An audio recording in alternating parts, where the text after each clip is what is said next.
Aujourd'hui, je vous propose de jouer à un jeu. Mais pour jouer à ce jeu, je vais avoir besoin de vous. Je vais vous donner des premières phrases de romans et vous allez essayer de trouver à quel roman elles appartiennent. Si je vous dis « La première fois qu'Aurélien vit Bérénice, il la trouva franchement laide. » Et le roman ? Aurélien, parfait. Deuxième essai. C'était à Mégara, faubourg de Carthage, dans les jardins d'Hamilcar. Oui, Salammbô, parfait, je vois qu'on a des amateurs dans la salle. Je vous en fais une dernière, juste pour la route. D'où qui put donc tant ? Zazie dans le métro. Oui, parfait. Alors, au cas où vous ne l'auriez pas encore deviné, je suis prof. Prof de lettres modernes au lycée Charles de Foucault à Paris. Alors, les heures de colle, les corrections de copie, les classes de 40. Tout ça fait partie de mon quotidien, mais ce n'est pas le sujet du jour. Non. Je suis venue aujourd'hui, et rassurez-vous, je ne vous ferai pas de cours, pour vous parler de littérature classique. Car selon moi, la littérature classique est en danger. En effet, si on devait faire un sondage, rapidement, dans la salle, combien d'entre vous lisent encore des classiques ? Combien ? Et parmi vos enfants, c'est peut-être plus intéressant, combien d'entre eux lisent des classiques autrement que sous la contrainte ?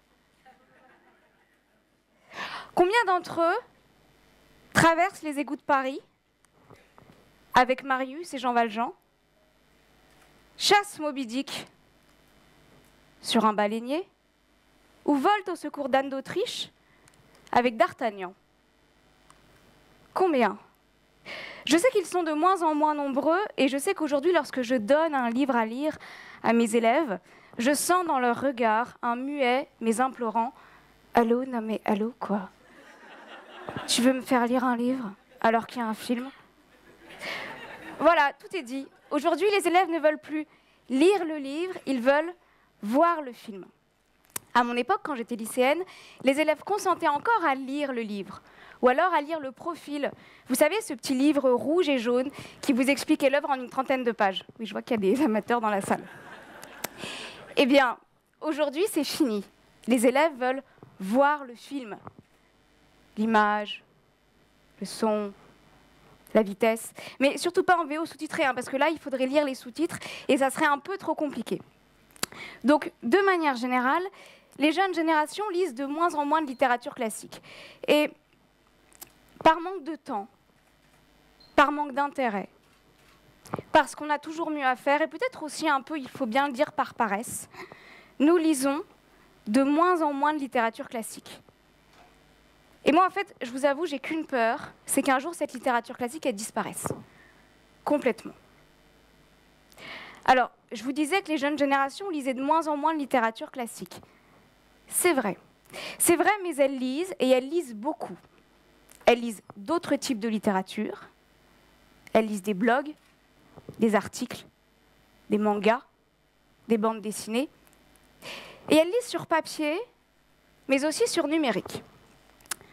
Pendant très longtemps, j'ai cru que le numérique était réservé à une certaine littérature qui n'était franchement pas, je dois l'avouer, ma tasse de thé. Et puis un jour, à la fois parce que je suis curieuse et à la fois parce que je suis une grande angoissée de la page cornée, moi aussi, je suis passée sur numérique. Alors, je ne vous cache pas qu'au début, ce fut difficile. Je trahissais le livre pour passer au numérique, et c'était un peu comme si, par mes scrupules, je rejouais à moi toute seule la querelle des anciens et des modernes, version 2.0. Et puis très vite, j'ai trouvé le numérique extraordinaire. J'emportais ma tablette partout, j'avais 200 livres en un sur ma tablette, je pouvais m'en servir en cours, passer très vite d'une œuvre à une autre. Et surtout,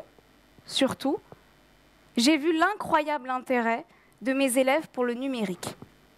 Eux qui étaient si réticents à lire sur papier, trouvaient soudain la lecture sur tablette plus facile, plus évidente, plus instinctive. Très vite, certains d'entre eux m'ont demandé s'ils pouvaient apporter leur propre tablette. Ce à quoi j'ai dit oui. Et j'ai vu littéralement une classe se transformer. J'ai vu des élèves peu intéressés, peu motivés par ma matière, retrouver goût et intérêt pour la littérature, simplement par l'usage du numérique et par les possibilités de lecture qu'il offrait. Alors, bien évidemment, il serait naïf et prétentieux de croire qu'une tablette allait tout régler. Bien évidemment. Mais il faut, je crois, avoir été professeur de lettres pour mesurer l'impact que ces révélations ont eu sur moi. On pouvait lire des classiques sur numérique, mais en plus, le numérique redonnait goût à la littérature. Il m'était impossible d'en rester là.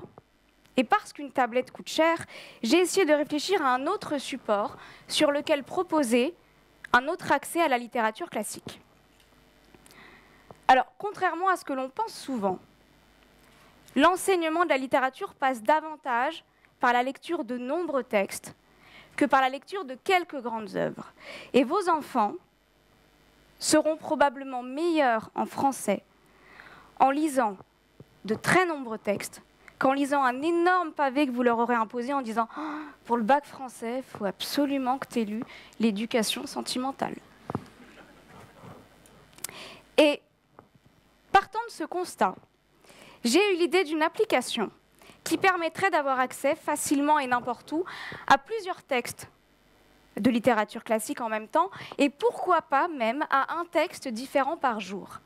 Un peu comme un iPod de la littérature classique.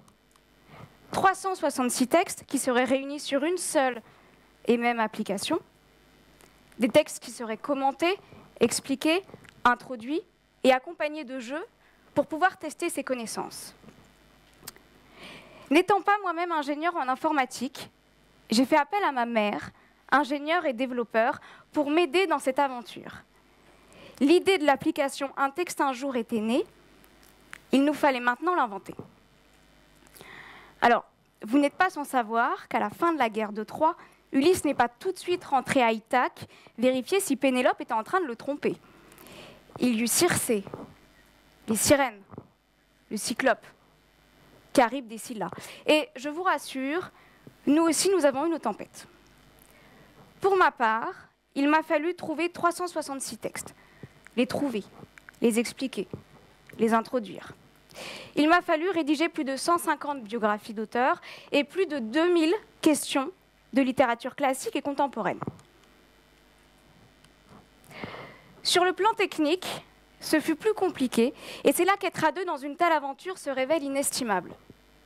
Je vous épargnerai toutes les difficultés ou les anecdotes par lesquelles nous sommes passés, mais quelques infos juste pour la route. Par exemple, vous savez, quand vous prenez votre iPhone ou votre iPad et que vous le tournez, eh bien, le texte tourne. Et vous n'imaginez pas le nombre d'heures qu'il nous aura fallu pour simplement faire tourner un texte tout en respectant la mise en page propre au roman, à la poésie ou au théâtre. Par exemple, autre chose, nous souhaitions avoir une application littéraire, textuelle, mais également visuelle. Et donc, plutôt que d'avoir de simples questions, nous avons créé un jeu qui est le jeu du portrait caché. Vous avez le portrait d'un écrivain.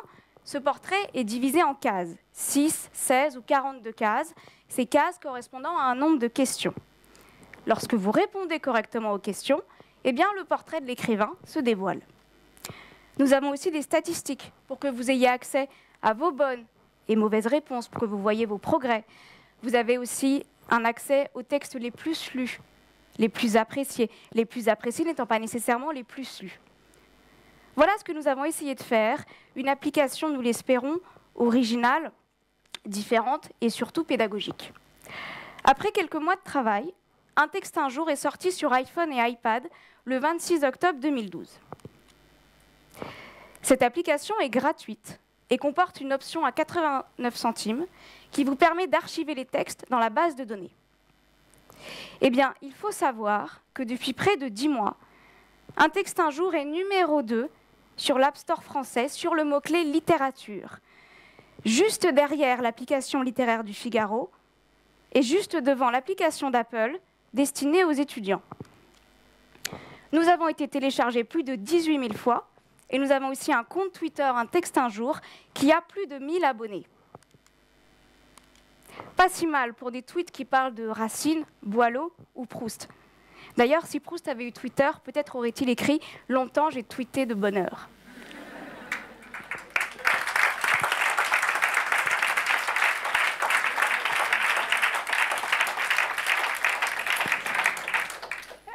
quelques mois après la sortie sur iPhone et iPad, nous sommes sortis sur Android, et il faut savoir qu'en moins d'1 an, ma mère et moi, guidés par notre amour des technologies et de la grande littérature, aurons réussi à sortir 3 applications.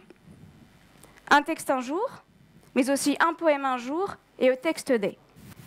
Un poème un jour parce que la poésie française méritait bien une application à elle toute seule.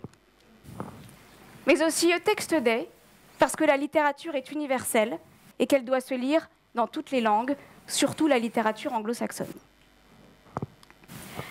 Alors, voilà ce que nous avons essayé de faire, proposer un nouveau regard sur la littérature classique. Bien évidemment, ces innovations me semblent importantes, nécessaires dans le monde qui est le nôtre aujourd'hui, mais finalement, plus que de mes applications, j'aimerais vous parler de mon amour pour la littérature classique. On ne sait pas toujours pourquoi on tombe amoureux, et je ne saurais pas vous dire pourquoi j'aime la littérature classique, mais toujours est-il que je l'aime éperdument. La littérature classique est une aventure extraordinaire, et c'est le plus fabuleux des voyages immobiles. Elle vous fera vivre les bonheurs auxquels vous n'avez pas eu droit, et les tragédies qui vous ont épargné. Sur le plan personnel, elle fait de vous une meilleure personne. Elle vous apprend l'humilité, car elle demande courage et patience. Elle vous apprend l'amour, l'ambition, le choix, le chagrin. Mais surtout, la littérature classique vous rend plus sensible, plus généreux, plus apte à comprendre la nature humaine. Si la littérature est importante sur le plan personnel, elle l'est plus encore, et nous l'oublions trop, sur le plan social. La littérature classique vous instruit, vous élève, vous cultive, vous permet de vous insérer. Elle vous aide à trouver du travail, elle vous aide à maîtriser la langue française, et elle vous permet de rire aux blagues des personnes cultivées. C'est un code, un signal, un signe d'appartenance, et elle est un carré VIP à elle toute seule. Enfin, et c'est une chose extraordinaire, la littérature classique se moque de vos failles, de vos finances, de vos faiblesses, de vos maladies. Vous me voyez devant vous et vous n'avez pas idée à quel point la littérature classique a fait de moi la personne que je suis aujourd'hui. Et je ne crois pas mentir en disant qu'elle est toute ma vie. N'abandonnez pas la grande littérature sous prétexte qu'elle est difficile, exigeante, ardue, car elle ne vous abandonnera jamais. Pour moi, donc, la littérature classique est éternelle. Et qui dit éternité, dit aujourd'hui modernité. Car nous sommes à un tournant, je le crois bien, dans l'histoire de la lecture et de la littérature. Or, si nous voulons aujourd'hui qu'elle soit sauvée, nous devons passer à une lecture surnumérique. C'est irréversible, c'est inéluctable. Lisez et faites lire de la littérature classique sur tablette. Lisez et faites lire de la littérature classique sur application. Vous ne trahirez rien et la littérature classique pourra ainsi être sauvée. Merci beaucoup.